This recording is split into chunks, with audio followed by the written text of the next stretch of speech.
llegamos, no se me quedó ningún niño en la gasolinera, no vayan a pensar que voy para allá. Pero en aquel tiempo no había teléfonos inteligentes que tuvieran mapas y que me dijeran, por aquí no, torpe, por acá. Y entonces cuando salimos de la gasolinera, seguí yo las indicaciones del camino y me metí al, al freeway, a la carretera que me llevaba, según yo, para mi destino. Y después de unos 10 minutos manejando, dije, qué bueno que fueron 10 minutos. Fabiola dice que fue como media hora. Pero después de unos 10 minutos manejando, algo en mi interior comenzó a sentirse a disgusto.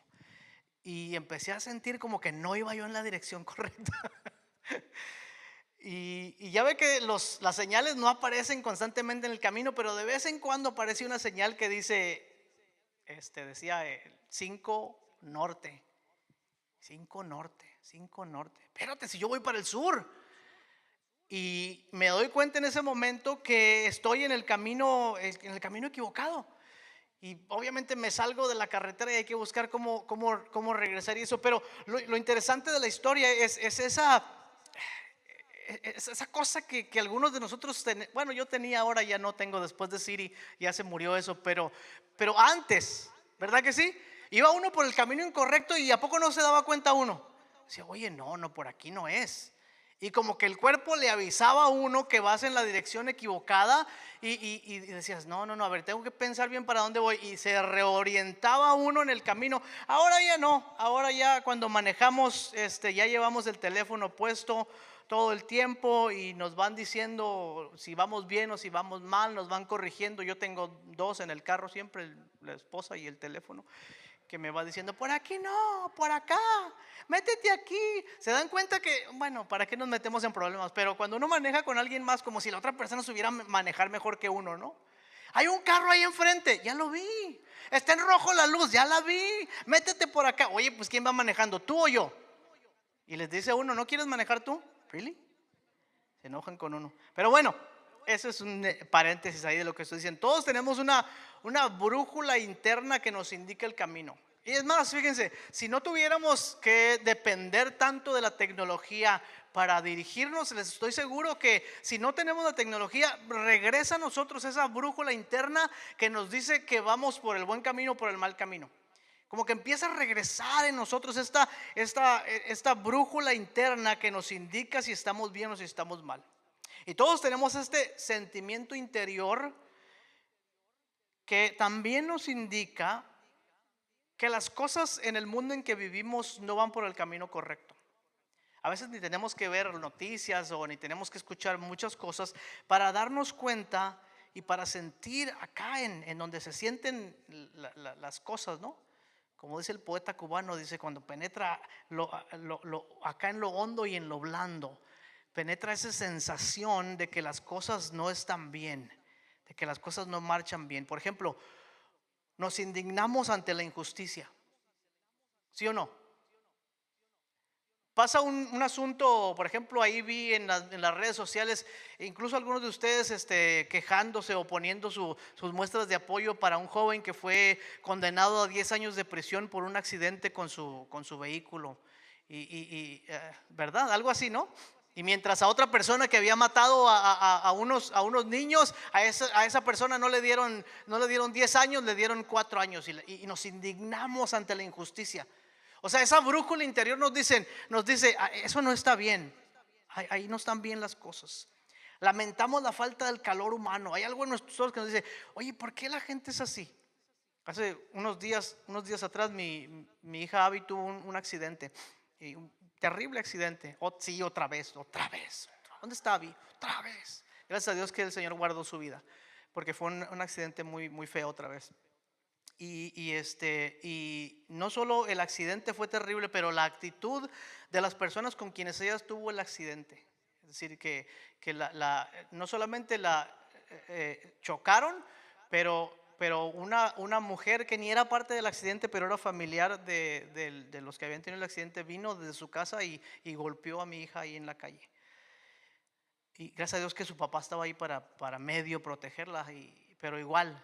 Y cuando la policía que estaba ahí, en ese momento la policía estaba allí y arrestaron a la joven que golpeó a Abby, el policía después hablaba conmigo y me dijo, no entiendo, me dijo.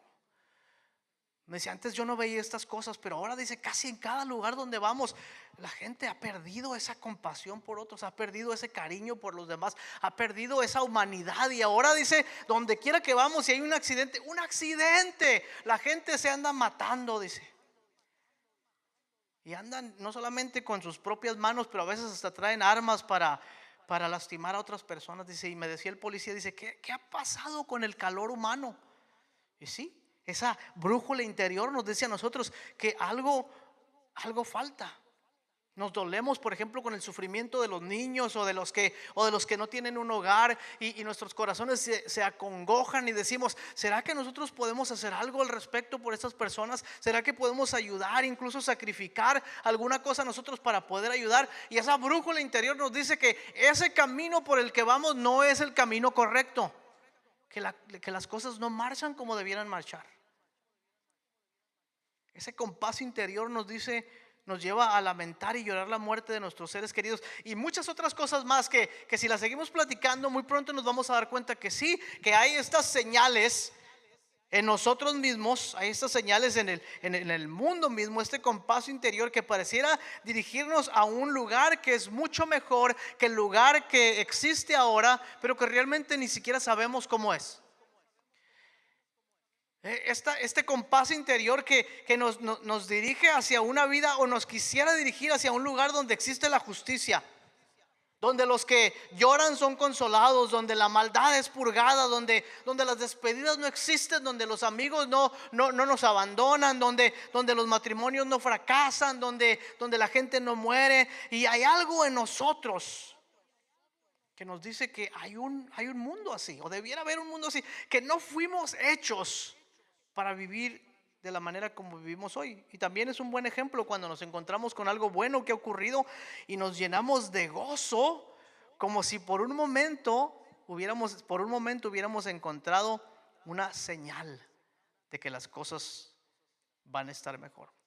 Y sobre todo nos ocurre, no solamente a los cristianos, pero en general a toda la gente, incluso a aquellos que no profesan una religión. Nos preguntamos, ¿dónde está Dios en medio de estas cosas? ¿Dónde está Dios operando en medio de la vida cotidiana? ¿Piensa Dios en nosotros? Nos preguntamos a veces. ¿Tiene cuidado de este planeta? ¿Le importa a Dios este planeta? ¿Le importamos los seres humanos? ¿Tiene cuidado de nosotros? Tal vez si escarbamos un poquito más, la pregunta que estamos haciéndonos es, ¿realmente nos ama Dios? ¿De verdad? O sea, lo que la Biblia nos dice acerca del amor de Dios, ¿realmente es cierto? ¿Sí nos ama Dios? Porque seamos honestos, ¿no? Con nosotros mismos. Y a veces cuando experimentamos este tipo de cosas, o cuando vemos que estas cosas ocurren alrededor nuestro, a veces nos preguntamos, ¿será que Dios nos ama?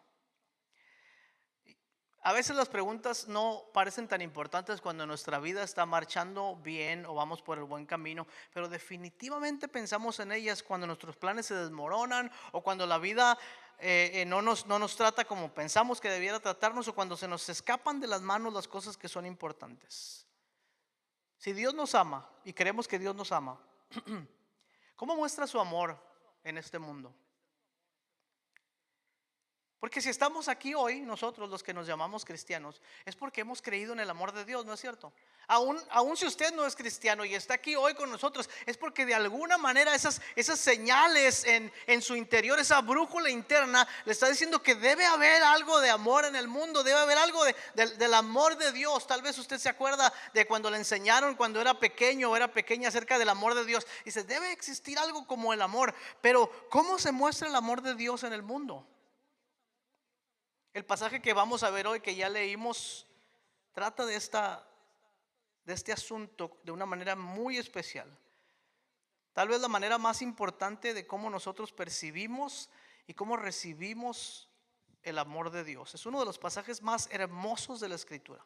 Es un poema de alabanza al Señor que proviene de los labios de una joven mujer que primero no tenía la menor idea de lo que estaba pasando con su vida, pero segundo vivía en un contexto que para la gran mayoría de nosotros es un contexto donde el amor de Dios no puede percibirse.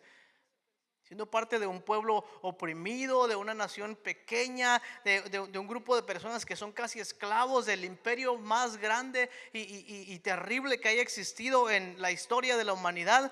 Y en los labios de esta pequeña joven, que muchos dicen es una adolescente de 15, 16 años, cuando el ángel viene a ella, surge esta señal de lo que es el amor de Dios. Al leerlo nos da la impresión de que es una descripción, el Magnificat es una descripción de un mundo que todos anhelamos, de un lugar al que todos queremos ir, de un hogar al que nos dirigimos. Y es que esta escritura que leemos hoy, este cántico de María, es como esas señales que aparecen en el camino cuando hay mucha neblina y que sabemos que nos están dirigiendo a algún lado, pero no sabemos exactamente cómo es el lugar a donde vamos a llegar. ¿Le ha pasado que maneja usted en el camino y hay muchísima neblina y alcanza usted a distinguir un poco las señales, aunque no sabe lo que hay del otro lado del camino? Pero de cualquier manera confiamos de que ahí donde estamos yendo nosotros es el lugar donde debemos ir. Así es que vayan una vez más a Lucas capítulo 1. Ya Francisco leyó la porción de esta porción del Evangelio anteriormente, pero la voy a leer una vez más, especialmente comenzando desde el versículo 46, cuando María dice: engrandece mi alma al Señor, y mi espíritu se regocija en Dios mi Salvador. Pero quiero que pongan a María en su contexto, como dijimos siempre, ¿verdad? Siempre hemos dicho o hemos venido diciendo que la Biblia fue escrita para nosotros, pero no por nosotros. Pero sitúen a María en el primer siglo de la era cristiana, en medio de un pueblo oprimido, una jovencita que no tiene claro qué va a ocurrir en el futuro, a quien el ángel ha venido a decirle que el Espíritu Santo vendrá sobre ella y ella va a tener un hijo que será el Santo de Dios. Pero no sabe mucho más que eso. Y es cierto, ahora hay un debate ahí en el Twitter, ¿verdad? Que de la canción Mary, Did You Know? María, ¿sabías que? Y dicen, no, pues she didn't know, no sabía. Pues sí sabía algunas cosas, pero no todas. La gran mayoría de las cosas María no sabía lo que iba a pasar. Sin embargo, vean esta escritura, lo que ella dice. Dice: engrandece mi alma al Señor, y mi espíritu se regocija en Dios mi Salvador, porque ha mirado la bajeza de su sierva. Pues he aquí, de ahora en adelante me dirán bienaventurada todas las generaciones, porque me ha hecho grandes cosas el poderoso. Santo es su nombre, y su misericordia es de generación en generación a los que le temen.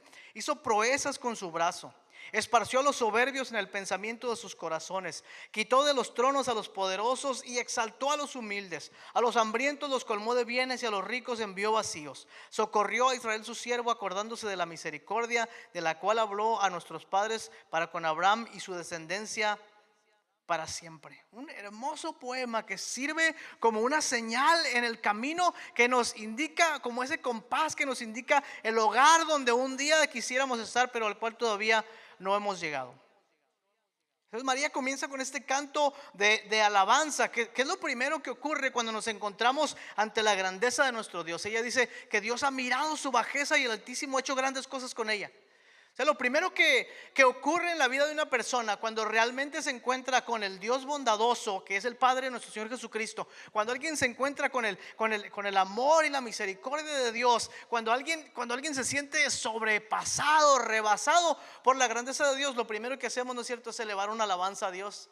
Y decimos a veces en palabras muy rudimentarias, pero a veces hasta en hermosas poesías como esta decimos: Dios, qué misericordia has tenido conmigo, cómo me has amado cuando yo no tenía nada que ofrecerte, cuando no había absolutamente nada en mí que tú quisieras. Me amaste y me mostraste ese amor en tu Hijo Jesucristo. Entonces María comienza esta alabanza declarando la grandeza de Dios, hablando de su propia condición de bajeza, no como si ella no valiera nada, pero comparado con lo que Dios ha hecho, con la grandeza de Dios, decimos: Dios es muy bueno con nosotros.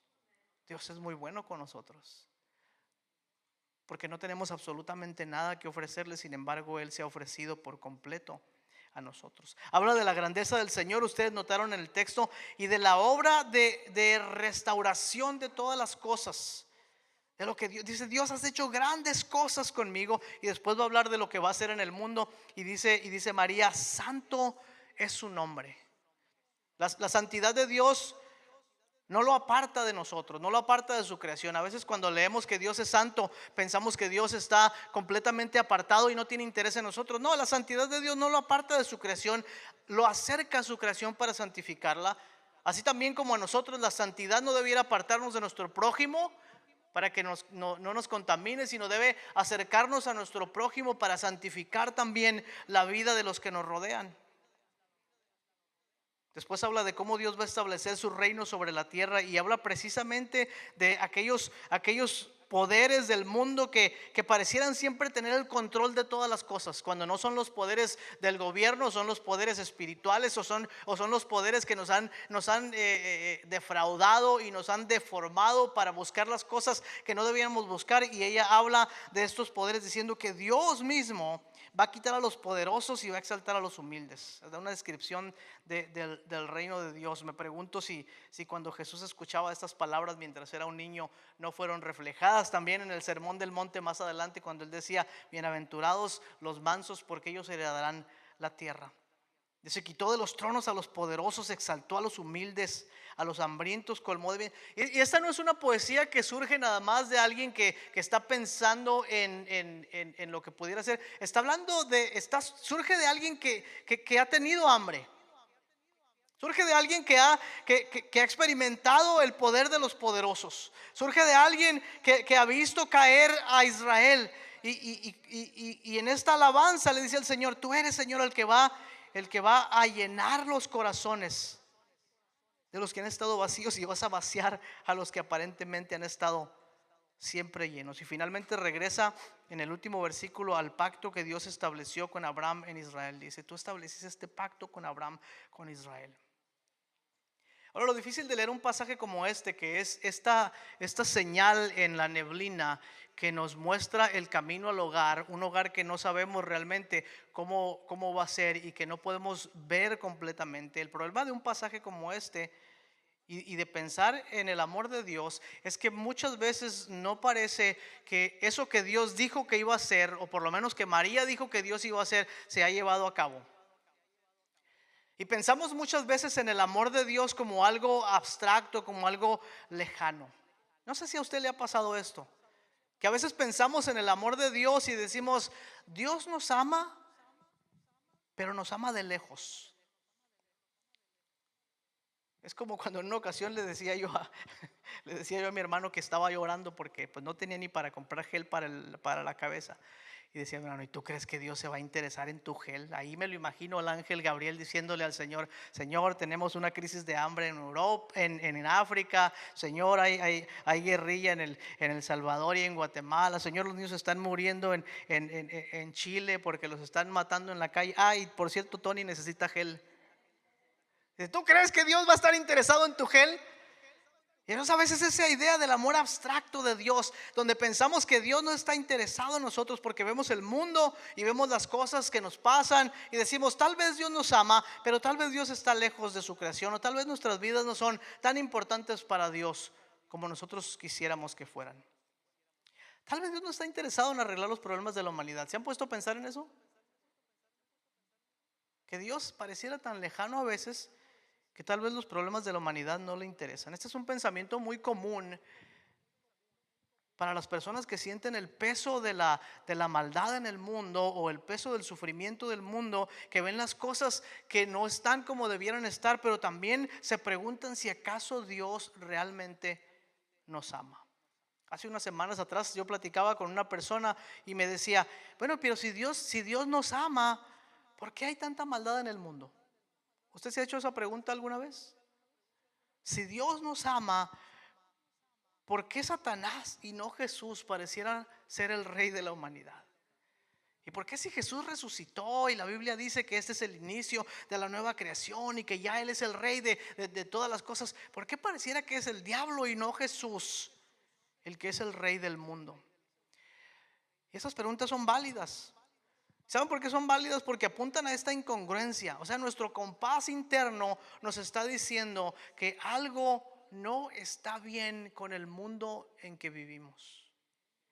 que algo no está bien con la vida en que nosotros vivimos, que algo no está bien en la iglesia a la que pertenecemos, que algo no está bien en nuestro matrimonio, que las cosas deberían ser mejores.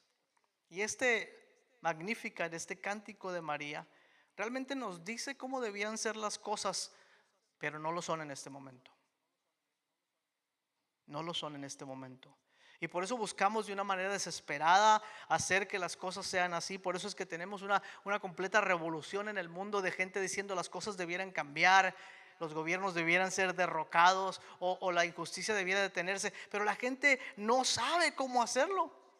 Y buscan la justicia y buscan la paz y buscan el amor y el perdón y la libertad y la reconciliación, pero no tienen idea cómo hacerlo. Y por eso también buscamos en lugares equivocados. Buscamos en lugares donde creemos que vamos a encontrar lo que Dios debiera darnos, pero Dios pareciera estar ausente en nuestras vidas. O sea, cuando vemos que Dios no responde de la manera en que nosotros pensamos que es la manera correcta, perdemos la esperanza y buscamos en otros lugares. Si hacemos una evaluación de nuestras vidas para darnos cuenta cuántas veces nos hemos alejado de Dios y hemos vivido nuestros propios deseos y en nuestras propias planes, nos vamos a dar cuenta que siempre tiene que ver con que Dios no respondió de la manera como nosotros pensábamos que Dios debía responder. Hay gente que se aleja de Dios por el sufrimiento porque esperaban que Dios respondiera de una manera más positiva, más misericordiosa, pensamos. Nos alejamos de Dios cuando ya no tenemos dinero o trabajo porque pensábamos que al seguir a Dios Él estaba obligado a darnos todo lo que nosotros queríamos, no solamente lo que necesitábamos, pero también lo que no necesitamos y queremos tener. Y cada vez que Dios no llena la expectativa de nuestras vidas según lo que nosotros pensamos o según la vida que nosotros creemos que debiera ser, entonces nos alejamos de Dios, perdemos la esperanza, buscamos en otros lugares, damos de lealtad a otros dioses, nos conformamos con versiones distorsionadas del amor y nos apartamos de Dios. Y lo que vemos en este pasaje acerca del amor de Dios es algo muy, muy hermoso. Si ustedes ven el versículo, los versículos anteriores que Francisco nos recordaba cuando leyó la escritura, es esa porción del pasaje del 39 en adelante, cuando María visita a Elizabeth. Si quieren pueden ir unos versículos anteriormente. Y María fue a visitar a Elizabeth a la montaña, y cuando entró, dice, la saludó. Y aconteció que cuando Elizabeth oyó la salutación de María, la criatura saltó en su vientre, y Elizabeth fue llena del Espíritu Santo y exclamó a gran voz diciendo: bendita tú entre las mujeres y bendito el fruto de tu vientre. ¿Por qué se me concede esto a mí, que la madre de mi Señor venga a mí? Elizabeth está emocionada porque el Señor ha venido a visitarla. Y lo que vemos acerca del amor de Dios en este pasaje y en el que hemos venido leyendo es que Dios se ha acercado a nosotros. Esta es una verdad que muchas veces se nos hace imposible de percibir cuando nos sentimos rebasados por la vida que vivimos. Pero la verdad es esta: Dios se ha acercado. Dios se ha acercado a Elizabeth, una mujer estéril, una mujer llena de vergüenza, una mujer sin futuro, para darle el hijo que iba a ser el precursor del Mesías. Dios se ha acercado a María, una jovencita que no tenía más que la esperanza de pasar el resto de su vida casada con José, y tal vez no mucho más que eso, y ahora Dios la ha visto con favor. Dios se ha acercado a la humanidad entera. ¿Cómo se muestra el amor de Dios en el mundo? El amor de Dios en el mundo siempre se muestra a través de la encarnación. Primero, la de su Hijo Jesucristo, y segundo, la de su iglesia. El amor de Dios en el mundo siempre se muestra a través de la encarnación. Es decir, Dios siempre se hace presente, Dios siempre interviene, Dios siempre se acerca. Primero se acercó a la humanidad a través de su Hijo Jesucristo. Segundo, se acerca a la humanidad a través de su iglesia. Esa es una parte que muchas veces nosotros los cristianos pasamos por completo, Se nos pasa inadvertida por completo o la ignoramos completamente. Nosotros somos el reflejo de la encarnación de Jesucristo. Nosotros volvemos a encarnar nuestras vidas en el mundo en que vivimos. Nosotros reflejamos de Dios la encarnación de Jesús. Intercambiamos la relación con Dios por una relación que tiene que ver con los asuntos religiosos de nuestra vida o espirituales. Pero más allá de eso, la vida de la iglesia y la vida del cristiano debe ser una vida de encarnación. Así como Dios se encarnó en la humanidad para intervenir en la historia de la humanidad, nosotros encarnamos nuestra vida alrededor de nuestros vecinos y nuestros familiares. ¿Para qué? Para acercarlos a Dios también. Tal vez el amor puede verse como una cosa abstracta o como un pensamiento filosófico, pero no para Dios. No para Dios. Para Dios significó, fíjense, enlodarse los pies con la tierra del camino. Para Dios significó ensuciarse las manos con la vida de los inmundos. Para Dios significó tocar al leproso, abrazar al destituido, atraer hacia sí mismo el pecado y la furia del enemigo para castigarlos en su carne con su misma muerte. Para Dios el amor significa colgar de una cruz en debilidad para llevar nuestras enfermedades y sufrir nuestros dolores. El poder del amor de Dios es su poder para intervenir en la historia de la humanidad, para intervenir en mi historia personal. Ese es el poder del amor de Dios. Intervenir en nosotros. Primero a través de su Hijo Jesucristo y después a través de cada uno de nosotros. En 1988, ya llovió unas cuantas lluvias. En 1988, les he contado en otras ocasiones, estuve a punto de perder la vida a manos de mi propio hermano unos 10 años, 15 años mayor que yo. Y en ese momento, por la gracia de Dios, apareció mi otro hermano que ustedes conocen, mi hermano Manuel, que es pastor de una iglesia ahí en México. Y él intervino en la situación y me sacó de la casa donde yo vivía con mis padres y me llevó a vivir con él. Y ahí estuve, después de los 12 años, 13 años, estuve viviendo con él toda la vida. Él intervino en mi propia vida para salvarme del peligro donde yo me encontraba. Un peligro físico, un peligro que probablemente iba a quitarme mi vida. Y esa es una figura que nos muestra que Dios también interviene en nuestras historias para salvarnos. No solamente para salvarnos de algo, sino salvarnos para algo.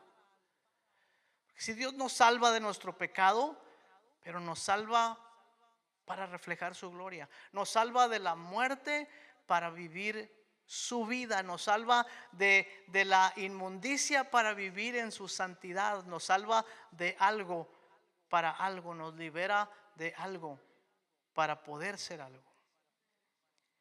Y esa es la verdad que el Evangelio nos cuenta, que cuando Adán y Eva fueron creados, vivían en este hogar que Dios había hecho para ellos. Y este hogar representaba todas esas cosas que nosotros creemos que el mundo debiera ser. Había justicia y había paz y había amor y había misericordia y había todo tipo de cosas.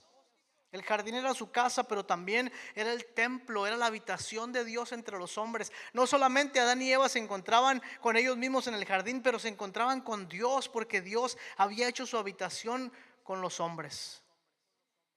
Pero todos conocemos la historia que el Evangelio nos cuenta, y es que los hombres abandonaron la vocación de ser los hijos de Dios y las hijas de Dios para buscar en sus propias vidas una satisfacción que no existía, y perdimos el rumbo. Y desde ese momento en adelante, esa brújula interior nos ha venido diciendo que las cosas con nosotros mismos, las cosas con nuestras relaciones, las cosas con el mundo en que vivimos, no son como debieran ser. Pero Jesucristo apareció para pagar con su sangre el precio por nuestros pecados, para recuperar para Dios mismo la vocación de que nosotros podamos ser el pueblo de Dios. Esta historia que culmina en Jesucristo es la que María está declarando en ese momento, la historia de Israel que va a culminar en Jesucristo, pero no solo la historia pasada, sino también la presente, y lo que María junto con nosotros creemos será la historia futura, donde Dios reconciliará todas las cosas en Jesucristo. Ahora les digo esto: la encarnación de Jesús es el poder del amor de Dios para intervenir en la humanidad. La vida de Jesús es el poder del amor de Dios para enseñarnos a amar. La muerte de Jesús es el poder del amor de Dios para liberarnos de la esclavitud. La resurrección de Jesús es el poder del amor de Dios para hacer nuevas todas las cosas. Y nosotros, la iglesia, como María en su canto, somos también las señales, las indicaciones que apuntan hacia ese hogar que todavía no llega. Por eso cuando nosotros enmarcamos la ética cristiana y la santidad y el buen comportamiento, no lo enmarcamos dentro de una religión. Hay que portarnos bien para que Dios nos trate bien. No hay que portarnos bien porque somos cristianos. O hay que portarnos bien por esto, por lo otro. No, lo enmarcamos en la idea de que hemos recuperado en Cristo la vocación de ser el pueblo de Dios y que ahora somos señales, indicaciones incompletas, imperfectas, en la neblina, pero señales de que la nueva creación de Dios ha comenzado en nosotros. De modo que si alguno está en Cristo, es una nueva creación. Las cosas viejas pasaron, he aquí todas son hechas nuevas. Por eso nuestras vidas sirven para apuntar a otros hacia Dios. Sirven para alertar a otros de que el reino de Dios ya ha llegado y llegará con todo su poder en algún momento, pero ya ha llegado a nuestras vidas. Sirven para anunciar el inicio de la nueva creación en Cristo. Entonces, si el amor de Dios fue haberse encarnado en Cristo, el amor de Dios es que nosotros también encarnemos nuestras vidas en las sociedades donde vivimos. ¿Cómo muestra Dios su amor a la humanidad? A través de nosotros. A través de estas señales imperfectas y débiles, pero que son imágenes poderosas de lo que Dios ha hecho a través de su Hijo Jesucristo. Entonces estamos aquí esta mañana y podemos pensar tal vez, yo no soy ese tipo de señal, mi vida no refleja tal cosa, a veces quiero pero fallo. ¿Qué hacemos entonces? ¿Dónde iniciamos? ¿Cómo recuperamos este llamado de ser el pueblo de Dios y de vivir para Dios y de mostrar a otros que esto de ser cristianos es mucho más que venir a la iglesia los domingos y cantar unos lindos cantos y comer un pan y tomar una copa o portarnos bien durante la semana o hacer unas oraciones y juntarnos con algunos cuantos amigos? ¿Cómo empezamos a darnos cuenta que el amor de Dios ha sido derramado en Jesucristo en nosotros para que nosotros podamos derramarlo en la humanidad? ¿Con quién iniciaría usted? ¿Dónde iniciaría? Para terminar con la historia que les contaba hace un momento, cuando la mujer golpeaba a mi hija en la calle y yo pude ponerme arriba de ella y protegerla un poco. Y un momento después el policía vino y dijo, díganos qué hacemos, le ponemos cargos, ¿qué hacemos? Y en ese momento tuvimos la oportunidad de demostrar, por lo menos de una manera muy pequeña, el amor de Dios. Y de perdonar a aquellos que nos ofenden. Y de amar a nuestros enemigos. Y tal vez de tragarnos la copa del coraje y hasta del orgullo y decir, tal vez podemos ser una señal de que Dios ha obrado en nuestras vidas. ¿Dónde empezaría usted? ¿Dónde empezaría su propio Magnificat? ¿Dónde comenzaría su canto de alabanza hacia Dios? ¿Dónde comenzaría usted a derramar el amor de Cristo?